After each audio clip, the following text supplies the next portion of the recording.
akhirnya Allah mempertemukan kita kembali dengan bulan suci Ramadan. Dan ini adalah nikmat yang tidak terhingga yang Allah berikan kepada kita. Kalau kita terbiasa mensyukuri nikmat materi, ketika Allah kasih kita pekerjaan, ketika Allah kasih kita keuntungan dalam dagang, bisnis, ketika Allah kasih kita rezeki, sesungguhnya Ramadan itu lebih berharga daripada uang ataupun materi emas dan perak, bahkan jika emas dan perak itu sebesar dunia dan seisinya. Kalau kita mensyukuri nikmat diberikan kebahagiaan keluarga, mensyukuri nikmat akhirnya diterima setelah beberapa kali ditolak misalnya, mensyukuri nikmat bisa punya anak setelah beberapa tahun menunggu, mensyukuri nikmat dikasih keluarga yang bahagia, sakinah, mawaddah, warahmah, maka sesungguhnya Ramadan lebih berharga daripada nikmat keluarga. Apapun bentuk nikmat dunia yang kita rasain, sesungguhnya nikmat Ramadan itu lebih besar dan lebih layak untuk kita syukuri. Seandainya kita mengerti. Makanya setiap datang bulan Ramadan, tidak ada yang gembira terhadapnya kecuali di dalam hati mereka ada iman. Ya ayyuhalladzina amanu. Cuman orang beriman yang akan menyahut panggilan Allah Subhanahu wa taala, labbaika ya Rabbi wa sa'daik. Aku penuhi panggilanmu ya Rabbi, segala kebaikan dan kebahagiaan itu ada di sisimu. Jadi ketika Allah memanggil kita dalam bahasa Al-Quran dengan kalimat panggilan ya ayyuhalladzina amanu, maka berarti Allah memanggil orang-orang yang di dalam hatinya ada iman. Sehingga Nabi bersabda, man shoma Ramadan imanan wahtisaban. Tetap landasannya adalah iman. Sehingga tidak mungkin ada orang yang bahagia terhadap Ramadan kecuali di dalam hatinya ada iman. Makin besar bahagianya, makin besar imannya. Makin lama bahagianya, makin istiqomah keimanannya. Makin lama bahagianya sampai akhir Ramadan dan ditutup dengan kesedihan karena perpisahan dengan Ramadan, makin benar dan makin sejati imannya. Jadi bisa dibilang kebahagiaan kita terhadap datangnya bulan Ramadan adalah salah satu di antara ekspresi iman. Bukan karena buka puasanya, bukan karena udah pada beli makanan-makanan untuk 1 bulan, bukan karena hal-hal yang sifatnya lebih kepada kebahagiaan duniawi, tapi karena ibadahnya, malam-malamnya yang berkah, siang-siangnya yang penuh dengan kebaikan. Karena itulah orang beriman berbahagia. Mudah-mudahan kita termasuk di antara orang yang pada malam ini adalah termasuk orang-orang yang bahagia dengan kedatangan Ramadan. Dan ekspresi kebahagiaan kita adalah dengan berbondong-bondong mendatangi masjid untuk sholat tarawih berjamaah. Dibuka dengan sholat maghrib berjamaah, karena tadi maghrib dimulainya tanggal pertama dalam Islam itu dimulai dari maghrib. Jadi mudah-mudahan kalau malam ini dan insya Allah malam ini malam pertama Ramadan kita buka dengan sholat maghrib berjamaah, kemudian tarawih berjamaah, dan insya Allah istiqomah sampai akhir Ramadan, bahkan seumur hidup seperti itu insya Allah. Jadi alhamdulillah terhadap nikmat Ramadan yang Allah berikan untuk kita tahun ini, karena berarti ketika kita ketemu Ramadan kita diberikan kesempatan lagi oleh Allah untuk upgrade, untuk bisa jadi lebih tinggi derajatnya, levelnya di mata Allah Subhanahu wa taala. Kedua juga saya bersyukur secara pribadi setelah sekian lama tidak menyampaikan tausiah dalam halaqah Rabu malam di Masjid Al-Latif. Akhirnya qadarullah sekarang kesampaian lagi nih, karena dakwah ini berawal dari tempat yang mulia ini. 3 tahun yang lalu, bahkan sebetulnya 11 tahun yang lalu, dakwah pemuda hijrah secara khusus, teman-teman Bandung secara umum berawal dari Masjid Al-Latif yang berkah. Mudah-mudahan Masjid Al-Latif ini selalu diberikan oleh Allah Subhanahu wa taala limpahan keberkahan, sehingga dengan keberkahan itu bertambah kemakmurannya, bertambah jamaahnya, dan bertambah manfaatnya buat kaum muslimin. Terus terima kasih buat semua teman-teman yang udah hadir, yang udah berdesak-desakan, yang sudah mencari tempat parkir mungkin susah. Mudah-mudahan semua jerih payah teman-teman di malam Ramadan ini Allah Subhanahu wa taala balas dengan kebaikan yang berlipat ganda. Teman-teman yang dirahmati Allah, sebagian ulama mengumpamakan Ramadan itu dengan siyahah, dengan traveling. Siyahatul mu'min asyam, kata sebagian ulama. Travelingnya orang beriman itu adalah puasa Ramadan. Jadi ada ulama atau sebagian ulama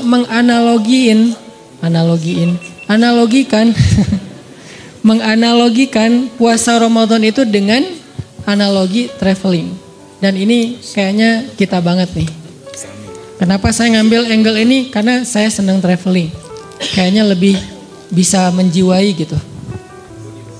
Kalau kita umpamakan Ramadan itu dengan sebuah traveling, coba kita cari tahu dulu gimana sih caranya kita bisa dapat trip yang penuh dengan kesan. Kita bisa enjoy dengan sebuah traveling yang kita lakuin.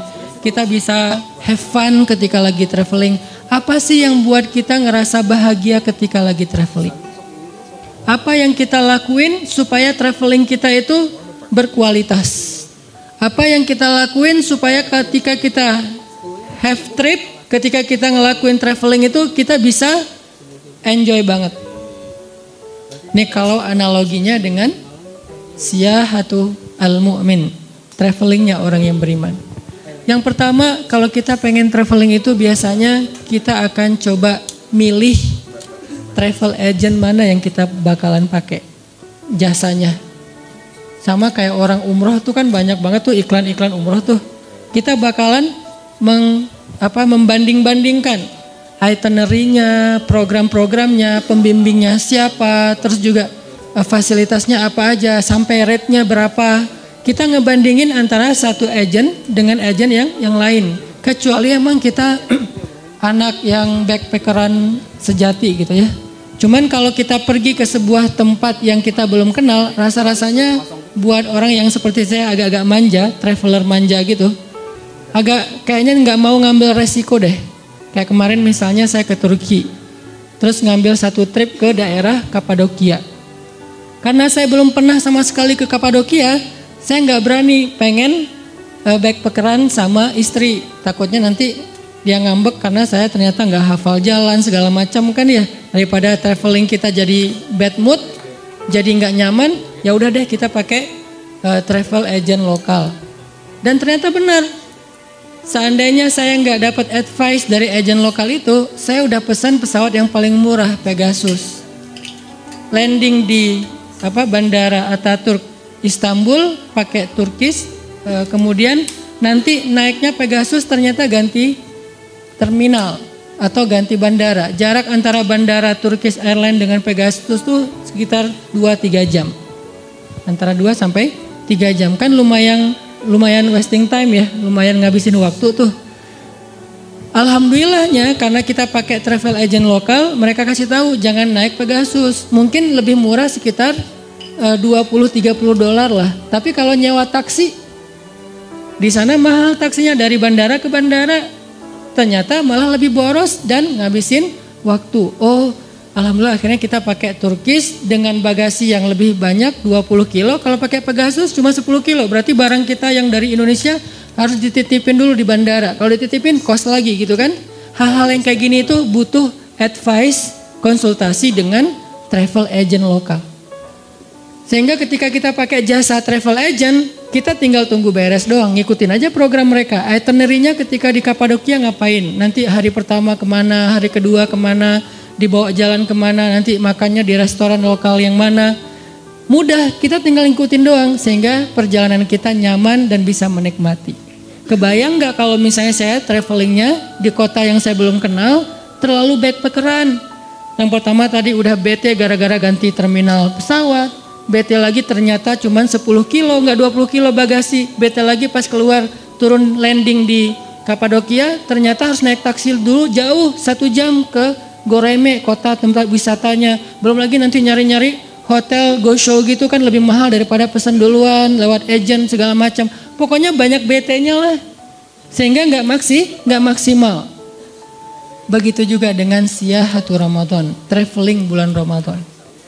Dari awal sekarang nih, coba kita tentuin travel agent mana yang kita bakal pakai jasanya untuk traveling Ramadan kita.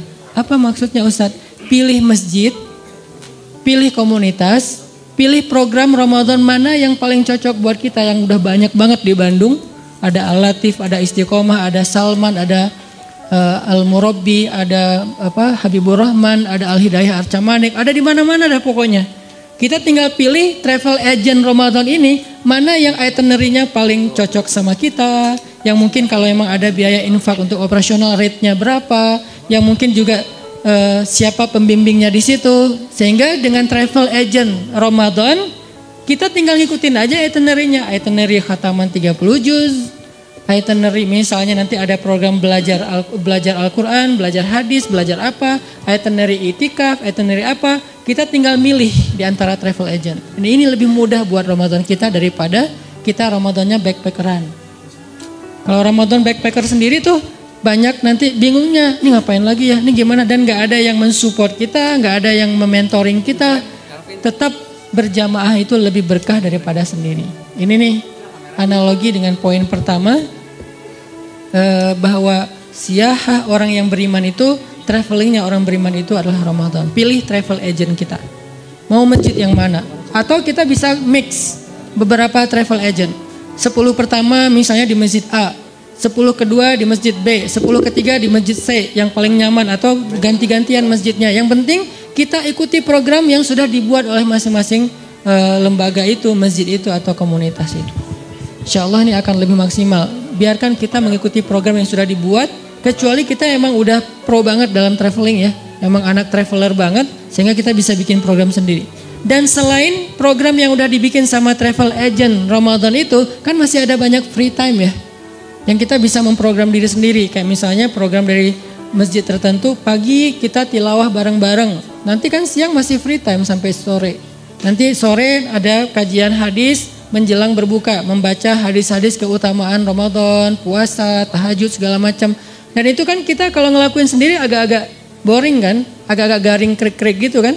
Tapi berhubung ngelakuinnya bareng dengan yang lain di sebuah grup, jadi bisa saling mentertawakan. Kayak orang lagi umroh tuh ngetawain temennya yang tadi tawaf berapa kali, yang tadi mau cium hajar aswad terus nggak jadi karena kebanting ke belakang, yang ngetawain temennya apa, yang cerita, banyak cerita kan kalau lagi satu grup. Tapi kalau sendiri agak sedikit garing sih, walaupun ini perjalanannya perjalanan spiritual. Jadi berjamaahlah, carilah sebuah program, sebuah komunitas, masjid yang kita bergabung di dalamnya, walaupun gak full 30 atau 29 hari. Ini poin pertama teman-teman, untuk memaksimalkan traveling Ramadan kita.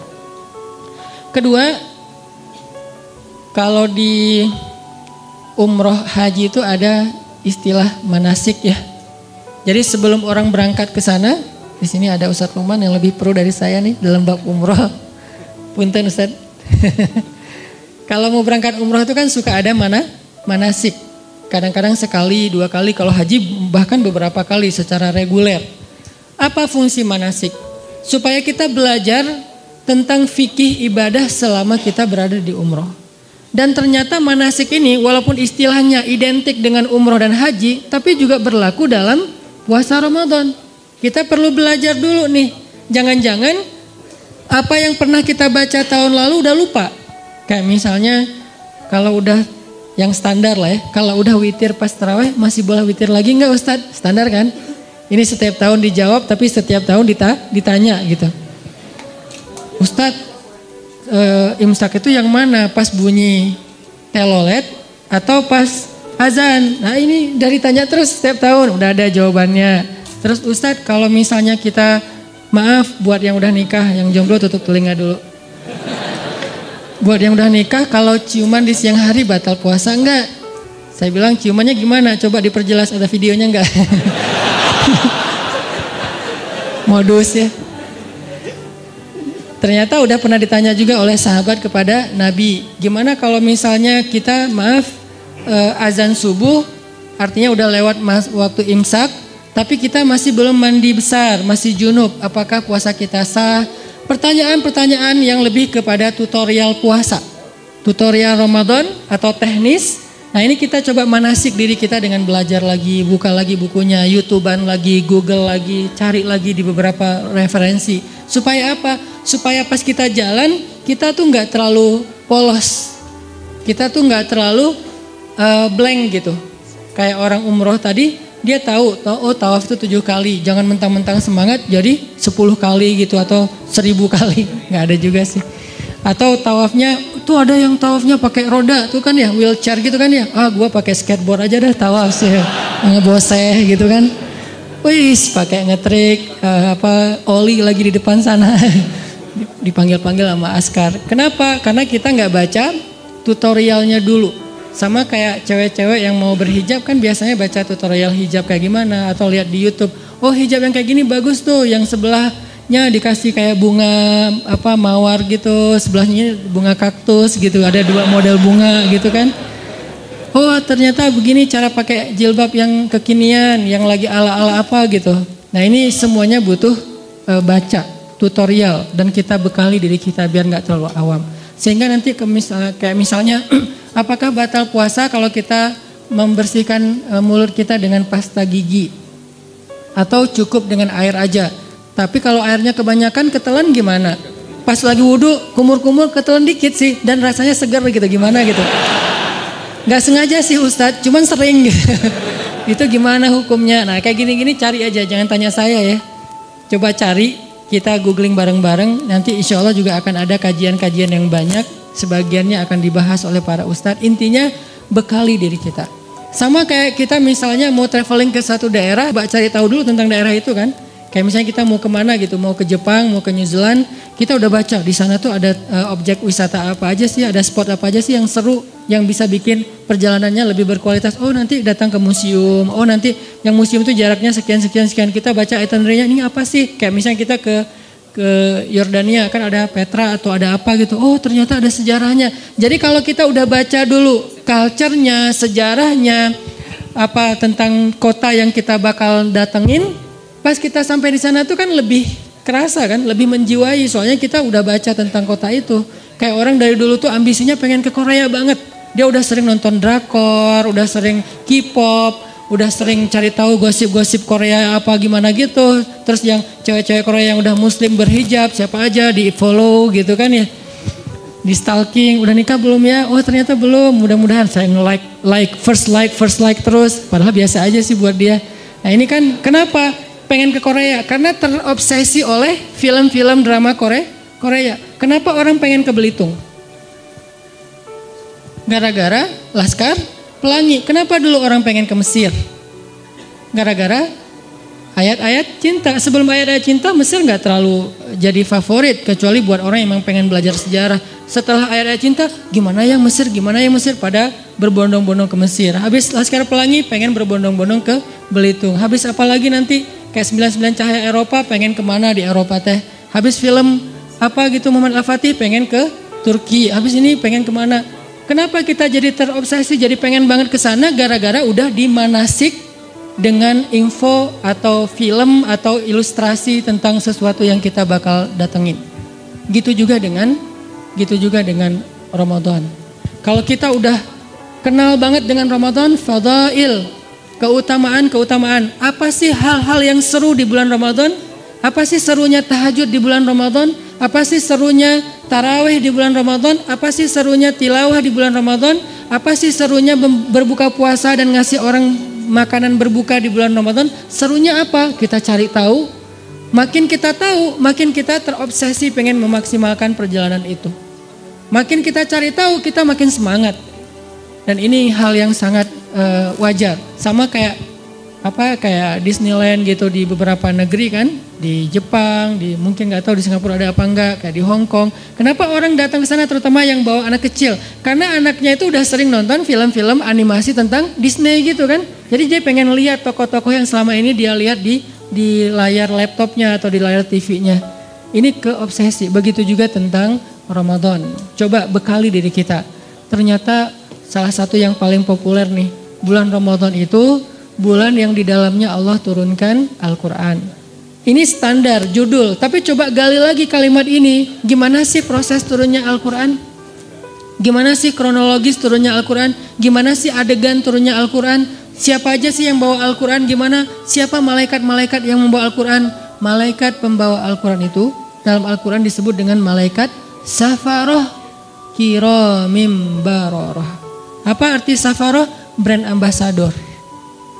Jadi malaikat juga ada duta-duta. Nah, duta-duta malaikat itu disebut dengan safaroh, safir. Atau yang melakukan perjalanan disebut musafir. Itu dari kata yang sama. Safaroh artinya duta. Jadi malaikat ternyata ada yang khusus bertugas cuman sebagai duta Al-Quran. Dan itu bukan satu zat, bukan satu malaikat, bukan cuma Jibril. Jibril itu kayak ikon mereka. Tapi gengnya tuh, dalam grup WA mereka tuh banyak banget membernya. Dan itu grup WA-nya, adminnya emang Jibril sih. Tapi anggotanya, membernya itu semua malaikat-malaikat keren. Safaroh, kiramim baroroh. Wibawa semua tuh malaikat. Kalau mereka udah turun dari langit, malaikat yang lain semuanya terkesima. Jadi kayak konvoi cowok-cowok keren gitu. Kan malaikat tuh kayak kalau diijilmakan sebagai laki-laki, fatamatsalalaha basyaron sawiya. Kalau jadi cowok itu cowok yang Allah aja bilang keren. Bukan cewek-cewek yang bilang keren ya. Kalau kita kan standar kerennya agak rendah nih. Siapa aja keren di mata kita kan. Keren. Mungkin sebagiannya jujur, sebagiannya basa-basi. Soalnya keren ya, basa-basi. Tapi ada juga sih yang jujur. Istri. Maaf ya. Nah, kalau malaikat yang bilang kerennya siapa? Allah. Allah sendiri yang bilang fatamatsalalaha basyaron sawiya. Siapa lagi yang bilang malaikat itu keren? Umar. Umar itu kan orangnya standarnya tinggi ya. Dia nggak akan gampang takjub sama fisik laki-laki kalau nggak ideal banget. Tuh Umar tuh, karena dia sendiri udah keren. Jadi orang yang keren kan kadang-kadang standarnya lebih tinggi. Pas datang Jibril menjelma sebagai laki-laki menemui Nabi dalam hadis iman, Islam, ihsan kayak gitu-gitu. Umar itu nggak ngomong loh. Kalau bahasa orang Sunda mungkin walaupun nggak kayak gitu, kayak orang yang terkesima banget. Saking terkesima mungkin kalau ada kita di situ udah calangapan gitu lah. Jibril. Waktu itu belum dikasih tahu kalau itu Jibril. Panggilan kerennya tuh Gabriel _ malaikat gitu kan ya. Datang Nabi, Jibril. Terus duduk lututnya bertaut dengan lutut Nabi. Itu kan keren banget ya. Salah satu cara private belajar tuh kayak gitu, berdua lututnya bertaut. Jibril nanya sesuatu, Nabi menjawab, dibenarkan, ditanya, menjawab, dibenarkan. Pas laki-laki itu udah pulang, Umar diem aja. Sampai Nabi bilang, Umar tahu gak itu siapa? Siapa ya Rasul? Itu Jibril. Tahu gitu tadi selfie, minta tanda tangan apa gitu. Kalau kita ya, ternyata dia Jibril. Wah, para sahabat terkesima. Emang keren banget. Wajar kalau Maryam aja kaget. Maryam itu kan nggak tertarik sama cowok ya. Saking mulianya, saking solehanya, di list kontak handphonenya Maryam tuh nggak ada nama cowok loh kecuali 3. Ayahnya Imran, pamannya Zakaria, dan anaknya Isa. 3 doang yang dia kontak. Yang lain tuh nggak ada nama cowok. Kalau kita mungkin nggak ada juga, tapi PP-nya cowok, namanya cewek gitu. Itu salah satu modus zaman old lah. Sekarang udah nggak, lebih vulgar. Terus Maryam aja kaget, dan kagetnya Maryam ngapain? Ta'awuz kan? A'udzu birrahmani minka in kunta taqiyya. Kalau bahasa singkatnya itu kan kepanjangan ya. Masa kaget panjang gitu kan ya? Kaget, auzubillahi panjang gitu. Itu kaget orang soleh, orang berilmu. Kalau kaget kita kan cuma satu kata. Atau minimal auzubillah. Ngelihat Jibril sampai bilang auzubillah itu sesuatu banget loh. Karena buat Maryam, auzubillah Maryam, kalau kita tuh wow. Versi Maryam auzubillah, versi kita wow. Itu auzubillahnya versi Maryam. Karena dia soleh, dia gak bilang wow. Dia bilang auzubillah. Itu safaroh, malaikat-malaikat itu turun membawa Al-Quran. Yang bawanya siapa? Jibril. Jadi kayak Paskibra itu kan ya, ada yang tim 8, ada yang tim berapa? 17, ada yang tim 45 gitu-gitu kan. Nah, malaikat juga gitu, ada yang membawa Al-Qur'annya yaitu Jibril, ada yang mengiringinya ring 1, ring 2, ring 3 segala macam, dan itu bahasa Al-Qur'annya apa? Tanazzalul malaikah. Tanazzal artinya malaikat itu turunnya berkelompok-kelompok. Kelompok apa? Tim 8, kelompok tim 17, kelompok tim 45, kelompok tanazzal turun berkelompok-kelompok berangsur-angsur warruh dan Jibril. Jibril itu diistilahkan dengan Ruhul Kudus, roh yang suci yaitu Jibril. Artinya ketika Jibril membawa Al-Quran turun ke dunia, itu diiringi oleh barisan malaikat yang konvoi dari langit pertama sampai langit ke-7. Dan di antara tangga-tangga langit itulah Jibril turun satu tangga demi satu tangga membawa Al-Quran yang mulia. Dan setiap Al-Quran lewat, para malaikat semuanya ta'zim, menghormati lewatnya Al-Quran. Semuanya menunduk di depan Al-Quran yang lewat. Dan la yamassuhu illal mutahharun. Tidak ada yang bisa menyentuh itu kecuali yang suci, yaitu para malaikat, sebagian tafsir. Walaupun ada dua versi tafsir. Kemudian Jibril datang kepada Rasulullah SAW, mengilhamkan, mengajarkan Al-Quran ini kepada Rasul. Dan bisa dibilang teman-teman, Rasulullah itu ujian hafalan Al-Quran beliau itu di bulan Ramadan. Setiap datang bulan Ramadan, setelah Al-Quran udah turun sekian banyak, Jibril selalu memurojaahi. Murojaahi itu istilah orang-orang hafiz, ujian gitu atau ngulang hafalan. Itu bulan Ramadan, Jibril datang, Muhammad coba store hafalan. Nabi Muhammad store dan gak ada yang salah. Udah selesai khatam, Jibril naik lagi. Jadi setiap bulan Ramadan, Jibril mengevaluasi hafalan Qur'annya Rasulullah Sallallahu Alaihi Wasallam. Makanya Jibril itu bisa dibilang kayak mentornya Nabi, sahabat soulmate-nya Nabi banget, temannya Nabi banget, yang mencintai Nabi banget. Apa ayat bahwa Jibril itu mentornya Nabi? Allamahu syadidul quwa dzu mirratin fastawa. Al-Quran yang diajarkan kepada Muhammad oleh malaikat yang syadidul quwa, malaikat yang keras, malaikat yang perkasa. Dzumirrah, malaikat yang memiliki wibawa. Gimana wibawanya Jibril? Ya kayak manusia, kalau orang yang wibawa lagi ngomong kan yang lain diem ya. Jibril kalau ngomong, malaikat yang lain diem. Kalau Jibril lewat, malaikat lain, Jibril, pada bisik-bisik gitu. Saking kerennya Jibril. Dan Jibril ini punya geng, ring satunya. Siapa ring satunya Jibril? Dulu iblis sebelum dia berkhianat. Setelah dia berkhianat, Allah laknat, diganti oleh para anbiya. Dan puncaknya Rasulullah SAW. Dan Jibril sama Rasulullah itu saling mencintai karena Allah. Teman banget. Kalau kemana-mana berdua, kalau bahasa kita ngopi bareng, nongkrong bareng, jalan bareng gitu kan. Pernah suatu saat Jibril lama gak turun-turun. Nabi kangen banget kepada Jibril. Kemana ya Jibril kok gak turun, lihat ke langit. Jibril juga di langit lihat ke bumi, gimana ya kok gak bisa turun. Sama-sama kangen tapi gak bisa ketemu. Jibril kangen Nabi, Nabi kangen Jibril tapi gak bisa ketemu. Setelah sekian lama Jibril baru turun, Nabi nanya, ya Jibril kemana aja kok gak datang-datang, saya kangen gitu. Kata Jibril membacakan ayat. Jadi jawaban Jibril itu ayat Al-Quran. Berarti Allah udah ngasih jawaban sebelum Nabi bertanya. Apa ayatnya? Di surat Maryam. Wa ma natanazzalu illa bi amri rabbik. Kami tidak turun wahai Muhammad, para malaikat, kecuali karena perintah Allah. Walaupun kangen, Jibril emosional. Dia kadang marah, dia kadang suka, dia kadang sedih, dia kadang gak tega. Kapan Jibril gak tega? Ketika Nabi dicabut nyawanya, sakaratul maut. Dan Jibril berada di sisinya Rasulullah, Jibril memalingkan wajahnya tidak melihat ke arah Rasulullah. Rasulullah bertanya, Jibril, bencikah engkau melihat wajahku saat ini ya Jibril? Aku lagi jelek ya, kalau bahasa kita gitu. Kata Jibril, ya Rasulullah, saya gak tega melihat wajah Rasul ketika kesakitan. Saking sayangnya Jibril kepada Rasulullah.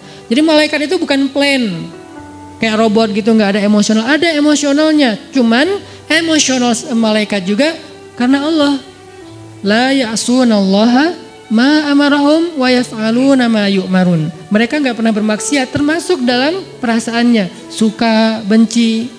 Bahkan kadang-kadang malaikat juga saking semangatnya bekerja sampai debat, ikhtilaf di antara malaikat. Malaikat juga ada mazhab-mazhab. Mana malaikat mazhab? Itu yang kasus membunuh 100 orang. Terus dia meninggal di tengah jalan, datang 2 malaikat, beda mazhab kan. Yang satu bilang, ini bawa surga nih, enak aja kan dia banyak dosa. Tapi kan dia udah tobat, tapi kan dia belum selesai tobatnya, banyak rame. Akhirnya Allah menengahi di antara pertikaian 2 malaikat. Artinya malaikat ini punya emosi.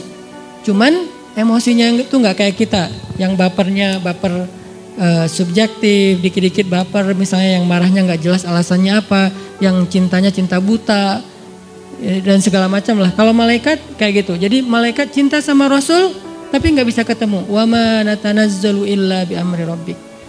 Kita imajinasikan suasana ketika Ramadan turun Al-Quran supaya kita tahu bulan Ramadan ini bulan yang di langit tuh sibuk banget loh. Malam Ramadan pertama di langit itu hiruk pikuknya tuh luar biasa. Euforianya tuh luar biasa. Gembira semua langit tuh. Sampai surga dibukain satu pintu yang tidak dibuka kecuali di bulan Ramadan. Dan pohon-pohon di surga itu dihias oleh Allah seperti kita menghias taman dengan lampu-lampu di atas pohon. Jadi surga di bulan Ramadan itu kerlap-kerlip, indah sekali. Tanpa itu aja udah indah surga teh. Saking indahnya surga, Nabi kan pernah melihat surga ketika lagi sholat ya. Kalau nggak salah lagi sholat gerhana matahari. Allahu Akbar, tring gitu. Allah buka tabir, kalau bahasa kita itu dikasih kayak 4D gitu kan. Tiba-tiba Nabi ngelihat sesuatu yang lain. Allah bukakan tabir hijab surga sehingga Nabi melihat surga dari jarak yang sangat dekat. Saking dekatnya seolah-olah hanya dengan melangkah beliau bisa metik buah anggur di dalam surga. Nabi lagi sholat nih, Allah bukakan hijab, Nabi ngelihat surga, ada anggur yang bergelantungan dan gemes banget pengen dipetik saking kerennya nih anggur, saking ranum banget. Nabi berjalan lagi sholat menuju ke depan dan pengen ngeraih anggur. Lalu Allah tutup hijab itu, dibukalah hijab neraka. Nabi langsung mundur ke belakang sampai mentok ke sahabat di saf pertama karena melihat isi neraka. Ini artinya surga nggak dihias saja tuh udah keren. Nggak dihias saja Allah sampai mengatakan bahasa-bahasa tentang surga itu di dalamnya lu'lu, marjan, segala macam. Di dalamnya ada banyak perhiasan-perhiasan. Belum lagi nanti bahasanya mudhammatan. Ada jenis surga yang hijau tua. Hah? Surga hijau tua maksudnya apa? Surga yang lebat dengan pohon-pohonnya. Ini berarti surga kayak Amazon kalau di dunia. Hutannya lebat banget dan itu buat anak-anak yang anak-anak gunung lah ya. Yang senang-senang gunung tuh ada mudhammatan ayatnya. Saya lagi nyari-nyari surga yang ada ombaknya yang mana gitu. Yang ada mudham. Kenapa surga identik dengan gunung, kebun, rumah, pasangan? Yang pasti pasangan itu yang penting sih. Karena ada kebun, gunung segala macam sendiri agak-agak garing juga ya. Dan insya Allah di surga itu nggak ada jomblo, tetap hashtag. Mudhammatan. Jadi anak-anak Wanadri ini coba baca Ar-Rahman dan coba bedah lagi ayat mudhammatan. Surganya hijau tua. Kenapa hijau tua? Saking lebatnya hutan di dalam surga. Kayak gimana jenis pohon di dalam surga? Satu pohonnya kita berjalan di bawahnya 100 tahun itu belum keluar dari naungan dahan-dahannya. Kan di daerah Taman Sari gitu kan ada pohon-pohon yang kebun binatang yang gede banget ya melintasi jalan. Itu baru di dunia aja udah kayak gitu pohon, gimana di surga. Sehingga kalau kita berjalan di bawahnya 100 tahun naik onta nih 100 tahun belum keluar dari dahan atau naungan keteduhan satu pohon doang. Makanya disebut mudhammatan, hijau tua, lebat banget. Siapa yang ada di sana? Itu tempat spot buat berburu. Karena salah satu hobi nanti penghuni surga, terutama yang cowok-cowok berburu. Cewek-cewek nemenin cowoknya berburu. Berburu, kita udah, dan berburunya udah jago, bukan meleset-meleset wae ya. Jadi gak seru juga kan, meleset akhirnya stres. Kenapa? Gak dapat buruan. Masa di surga stres gitu? Pastilah. Nanti kalau yang tadi main air pasti udah jadi tiba-tiba jadi kayak Kelly Slater gitu, tiba-tiba jadi main di barrel gitu, udah jago pro surfer gitu. Karena di sana tuh udah nggak ada lagi yang setengah-setengah, semuanya jadi pro. La khaufun alaihim wala. Nah, gambaran emosional perasaan manusia di dalam surga, la khaufun alaihim wala hum yahzanun. Nggak ada lagi rasa takut, khawatir, dan nggak ada lagi rasa kecewa atau sedih. Terus gambaran rumah dalam surga, rumah yang tidak ada teriakan di dalamnya dan tidak ada ucapan-ucapan tercelah. Itu rumah surga. Sakinah mawadahnya surga itu nggak ada teriakan, nggak ada ucapan tercela. Setiap hari yang kita dengar dari pasangan kita kalimat yang indah. Pasangan kita nggak mungkin ngecewain kita di surga. Kalau di dunia kadang manyun, wajar lah ya. Kadang salah ngomong, wajar manusia. Tapi di surga nggak ada yang kayak gitu. Semuanya nikmat. Dan malam Ramadan, surga yang indah itu Allah hias. Jadi kita bayangkan, kita imajinasikan. Kenapa Nabi ngomong sedetail ini? Supaya kita berimajinasi tentang keadaan Ramadan. Sampai yang saya pernah cerita, Nabi pernah Allah perlihatkan surga dalam mimpi kan? Dan mimpinya Nabi itu bagian dari mi'rajnya beliau, naik ke langit. Ngelihat sebuah istana yang indah. Istananya tembus pandang, jadi kayak kaca gitu. Kemudian di dalam istana, di sebelah istana itu ada seorang cewek lagi main ayunan. Terus Nabi nanya kepada Jibril, itu cewek itu siapa? Itu rumah siapa? Rumah Umar. Langsung Nabi memalingkan wajahnya karena ternyata itu istrinya Umar. Ini menunjukkan bahwa surga itu real teman-teman. Dan sekarang udah ada. Surga itu bukan diciptakan nanti setelah kiamat. Enggak. Surga itu salah satu di antara ciptaan-ciptaan Allah yang awal. Jadi awalun juga tuh surga, neraka, al-qalam yang kayak gitu-gitu tuh awalun loh. Yang awal-awal diciptakan. Jadi surga sekarang udah ada. Cuman beda dimensi sama kita. Kalau Allah berkehendak, kita hanya perlu waktu beberapa detik untuk sampai ke sana. Kayak Nabi berisra dan mi'raj. Beda dimensi dengan kita. Jadi suasananya udah ada, nyanyian surganya udah ada. Yang isi dari lirik nyanyiannya apa? Salaman salam, salaman salam. Semua nyanyiannya kalimatnya adalah keselamatan, keselamatan, baik-baik. Nggak ada kalimat-kalimat yang jelek di dalamnya. Ini artinya Ramadan adalah bulan yang sangat istimewa di sisi Allah. Sehingga kita hayati itu teman-teman. Itu yang kedua. Yang ketiga yang ada 4 yang kita cari dalam traveling. Yang ketiga adalah bangun mood. Karena kalau kita traveling gak ngejaga mood, itu biasanya juga tadi garing kan. Walaupun tempatnya keren, fasilitasnya bagus, itinerary-nya udah lengkap banget. Tapi karena kita gak mood, kenapa gak mood? Bisa jadi tadi sakit hati, baper, bete, ada haters di followers kita. Ada yang komen negatif ke kita di akun. Sesuatu yang simple banget tapi bisa bikin mood kita hilang. Kan gak nyaman lagi ya perjalanan. Kebayang gak sih kalau orang lagi umroh, lagi traveling suami istri, yang tadinya niatnya pengen honeymoon, tiba-tiba kayak ada sedikit keributan gitu. Di dalam hotel bertengkar, akhirnya yang satu tidur di lantai di sofa, satu lagi tidur di kasur.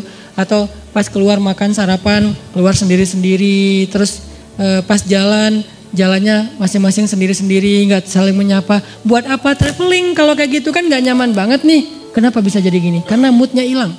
Nggak sedikit loh orang yang berangkat umroh, sampai di sana malah diam-diaman. Yang tadinya udah happy-happyan, kita umroh pertama nih berdua, sampai di sana ada masalah sepele, akhirnya diam-diaman. Mungkin masalah sepelenya apa? Katanya tadi nungguin saya di pintu, saya tungguin lama ternyata udah makan duluan di hotel. Akhirnya ngambek misalnya. Katanya mau apa, mau umroh apa, mau tawaf bareng. Tapi kok kamu pergi duluan sama teman-teman, akhirnya ngambek. Bisa ada apa aja yang bisa bikin mood kita drop. Gitu juga Ramadan. Mood Ramadan sangat ditentuin dengan keadaan dalam hati kita. Gimana supaya hati kita selalu mood imannya baik buat ibadah-ibadah Ramadan? Banyak istighfar teman-teman. Karena yang bikin mood iman kita drop, dosa.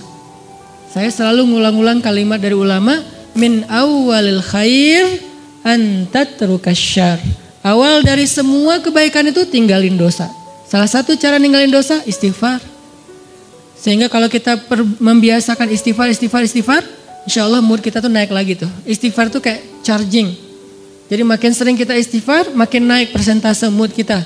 Sehingga ketika puncaknya mood kita lagi ngejos banget, itu semua ibadah tuh ringan loh. Sholat 1 juz ringan, malah dianggap kok 1 juz sih, bukan 10 juz. Pas 10 juz kok 10 juz sih nggak khatam sekalian, wah ngeri nih. Sholat tahajud udah dia taraweh plus tahajud lagi, walaupun ada mazahib lah ya. Dia tahajud lagi di rumah. Kalau tadi kenapa tahajud lagi? Soalnya tadi kan tarawehnya crowd, saya pengen tahajud berdua. Boleh nggak gandengan? Allah, nggak boleh. Rasul juga yang paling romantis nggak gitu-gitu amat gitu kan ya. Oh ya udah deketan aja deh, jangan jauh-jauh tuh, deketan lagi. Kenapa sih harus deketan? Soalnya kalau kamu jauh hafalan saya suka lupa. Udah deketan tetap lupa. Jadi semangat banget gitu. Pengen tahajud semangat, pengen ngasih makan orang berbuka semangat, tilawah semangat. Apa aja lah pokoknya kebaikan-kebaikan karena moodnya lagi dapat istighfar. Dan yang terakhir yang keempat, ini juga penting teman-teman. Kita tuh traveling tuh akan bakal jadi fun dan enjoy banget kalau kita perginya dengan seorang teman, partner traveling yang sehobi sama kita. Itu bakalan enjoy banget. Misalnya yang seneng di air. Kebayang gak sih kita traveling ke laut sama teman kita yang takut hitam? Bete banget kan? Nyemplung yuk. Malas hitam gitu. Kalau saya kan emang gak takut hitam karena udah kagok kan. Ya udah sekalian lah gitu. Saya gitu gak gitu juga tetap aja dibilang hitam. Ya udah kagok lah sekalian hitam gitu. Walaupun tetap rempong pakai segala macam. Biar gak bertambah daripada nanti gak dibukain pintu sama istri. Soalnya gak kenal siapa sih ini. Kebayang kita lagi senang-senangnya main air, pergi ke wisatanya ke laut, tapi teman kita takut hitam atau teman kita nggak senang air, dia duduk aja di warung minum es kelapa muda, makan ikan segala macam. Kita sendiri yang garing, karena saya pernah traveling di sebuah tempat, saya udah nyemplung, snorkeling gitu, free dive nggak jelas gitu.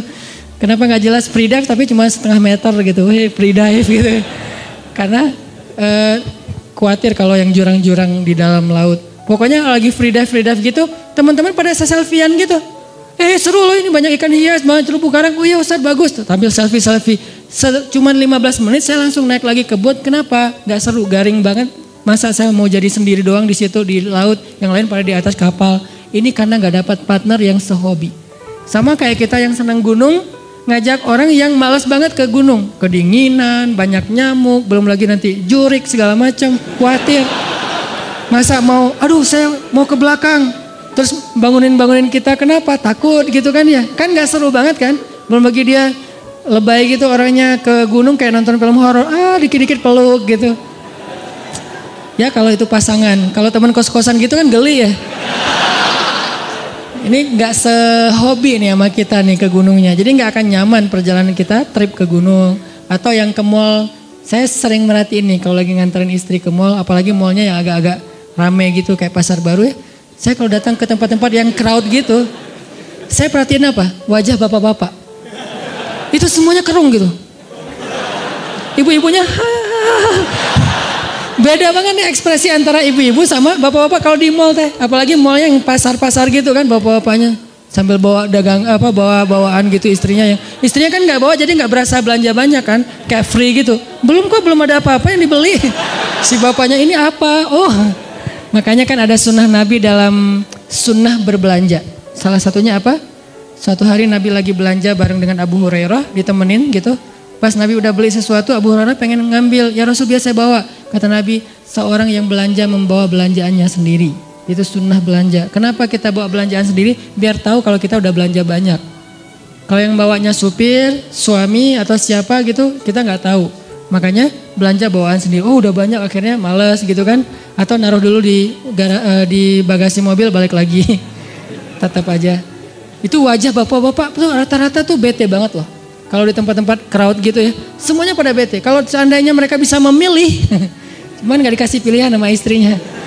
Seandainya bisa memilih pasti mereka mau mojok di mana gitu ngopi. Kalau udah dikasih kopi langsung cenghar lagi kan ya. Wah kopi nih. Makanya kalau partner traveling kita nggak sehobi itu nggak bakalan enjoy, pasti nggak nyaman banget. Sebentar udah langsung pengen cus, kenapa? Udah kelihatan ada wajah-wajah bete nih. Mudah-mudahan kita cari partner Ramadan kita. Siapa yang rajin tilawah? Almar'u ala dini khalilih. Seseorang itu tergantung siapa teman dekatnya. Jadi kalau partner traveling Ramadan kita senang tilawah, kita ke bawah. Senang tahajud kita ke bawah. Senang sedekah kita ke bawah. Senang kebaikan-kebaikan kita ke bawah. Cari partner traveling yang bisa bikin Ramadan kita lebih semangat, lebih lebih nyaman gitu. Dan mudah-mudahan di akhir Ramadan nanti ada satu kesempatan 10 malam terakhir. Itu kalau saya analogiin dengan traveling teman-teman. Biasanya pas kita traveling kalau dengan pasangan tuh selalu hari terakhir itu kita nggak barengan. Hari pertama barengan, kedua barengan, terus aja barengan, pegangan tangan kemana-mana nggak bisa lepas gitu. Giliran hari terakhir pasti nggak barengan. Kenapa? Karena masing-masing ngejar target. Nyari oleh-oleh yang belum dapat. Si ibunya nyari oleh-oleh buat teman-temannya, si yang cowoknya juga nyari oleh-oleh buat teman-temannya. Jadi semuanya mencar. Hari terakhir biasanya mencar tuh. Masing-masing rempong sendiri-sendiri. Udah kita nanti ketemuan di sini ya, meeting pointnya. Udah jalan sendiri-sendiri. Itu analogi sederhana berlaku juga di Ramadan. Hari terakhir yang tadinya kita barengan, berbuka puasa bareng, malam tahajud bareng. Begitu masuk asyarah min awakhir Ramadan, 10 terakhir bulan Ramadan, kayaknya kita harus berlakukan SOP traveling. Gak apa-apa deh, kali ini kita agak sendiri-sendiri. Itikaf sendiri-sendiri, maksudnya satu masjid tapi kan beda. Masa mau itikaf di sini mesra-mesraan kan agak aneh ya. Boleh sih mesra-mesraan, gimana? Nyisir rambut. Misalnya, mah bawa sisir enggak? Kenapa? Sunnah mah. Kan Aisyah nyisir rambut Nabi ketika lagi, papa kan gak punya rambut. Oh ya. Soalnya banyak mikir gitu. Jadi udah mulai sendiri-sendiri, udah nggak buka puasa bareng lagi karena sibuk dengan itikaf, masing-masing ngejar malam Lailatul Qadar. Dan itu penting banget, insya Allah nanti di malam-malam berikutnya akan dibahas. Mudah-mudahan tahun ini kita memperoleh Lailatul Qadar, dan seandainya tahun ini adalah Ramadan terakhir kita, ya Allah jadikanlah Ramadan ini sebagai penggugur semua dosa-dosa kami. Jadikanlah Ramadan ini sebagai jalan buat kami ke surgamu ya Allah.